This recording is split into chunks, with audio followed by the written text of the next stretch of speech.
Arsenal with a 2-1 victory over their North London rivals. And of course, that puts a huge dent in Spurs' chances of qualifying for the top four. With Chelsea and Everton dropping points, you felt it was a good opportunity for Mourinho's side. They, though, remain seventh. Arsenal, with that victory, now level on points with Aston Villa in ninth. Let's go to the former Spurs striker, shall we? Jurgen Klinsmann. Jurgen, your boys were terrible today. Yeah, they didn't have their best day, to be honest. And I hate to say that, but Arsenal really deserved that win. You know, Arsenal from the get going on were the better team. They dictated it. Shaka in midfield controlled the entire midfield. And I was highly impressed by the youngster Smith Rowe, who hit the post in the very beginning. And so overall, a very deserved win by Arsenal. Unfortunately for Spurs, you know, they could have caught up in the table of the league. Yeah, I mean, it was just an off day for Spurs. Shaka says, though, no penalty. He says incidental contact after Lacazette had whiffed on it.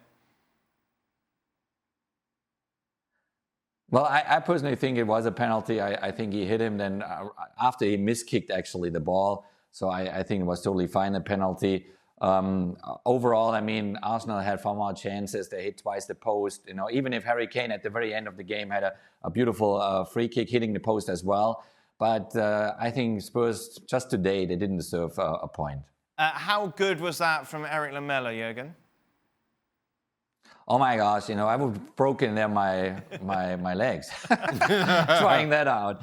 It was an absolute beauty. It was, I mean, he did a similar goal already before, I think a couple of years ago, but this was just, I mean, unbelievable. But it shows you also that he really didn't trust his right foot, you know.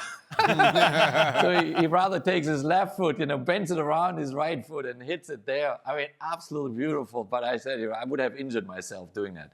Jurgen, there was a lot of debate about Aubameyang being left out. Ex-players suggesting, look, you don't do this, you fine him, and then you talk about it later on in the week. You can't do this, the detriment of the side in such a big game. I'm just wondering your opinion. Of course, the suggestion is that Aubameyang was late for a meeting again. Yeah, those are the things that they always happen, you know, that maybe a player is late, maybe kind of there's a misbehavior or whatever. And then it depends, it really depends on the situation that you are in right now. It depends on how the team takes it. And you feel that as a manager. You feel that, you know, is the team getting pissed now because of that? Or is the team casual about it, you know, if they are tolerant to whatever? And then you make a decision. You know, sometimes it's the decisions that you maybe have to fine a player, or in this case, now you have to punish him and put him on the bench first.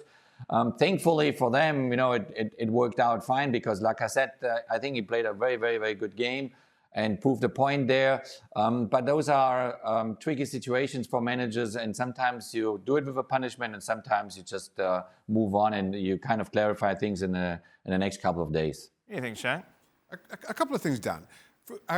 First of all, I guarantee you, Jurgen was never late for a meeting with the German national team. Right. Because you create that culture around your team and a respect for the rules. I thought you were going for German stereotypes. No. I'm just saying, you create a culture around your team and a respect around your teammates. And showing up on time, even for team meetings, is a part of that. And you in your initial question, you said Aubameyang late yet again. Yeah. And if you're late once and Arteta has a word with you and you discuss it, and then, you know, at some point, not quite sure how many meetings he's been late for, whether it's 1, 2 or other, you have to draw a line in the sand.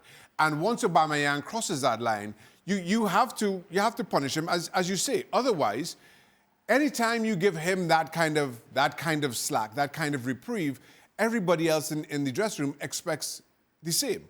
Or if you try to have that stance with them, now all of a sudden you're dealing with a dressing room who don't respect what you say because you just change as you see fit. And for me, Arteta is absolutely right. It does not matter the occasion. If you're late and that is your rule, and I tell you don't be late, you're left out. And long term, I think that's way better for Arsenal. Jurgen, just to wrap things up, just going back to Spurs for a moment, they had been flying, obviously, The Bale, Lucas Moura, Harry Kane, Son combination been working so well. And I know Son went off after just 17 minutes, but even preceding that, they look completely lifeless. How do you explain that going into such a big game like this? Yeah, that's difficult to explain. I mean, I was surprised as well. They were just really, they were empty. They had no fuel. I mean, you could see that already the first 15 minutes. You know, they were simply flat. And, you know, Jose Mourinho, he said after the game, could be maybe a consequence of all these games the last couple of weeks, you know, Europa League as well. But I'm sure he's critical as well now with the team just for a moment and say, hey, you know what, we deserved it. We really didn't deserve anything out of this game today. And Arsenal was better, and we better, you know, turn it around in the next game. But it was a disappointing performance. Well, thank you very much for watching ESPN on YouTube. For more sports highlights and analysis, be sure to download the ESPN app. And for live streaming, premium content, and let's not forget as well, ESPN FC 7 days a week. Subscribe to ESPN+.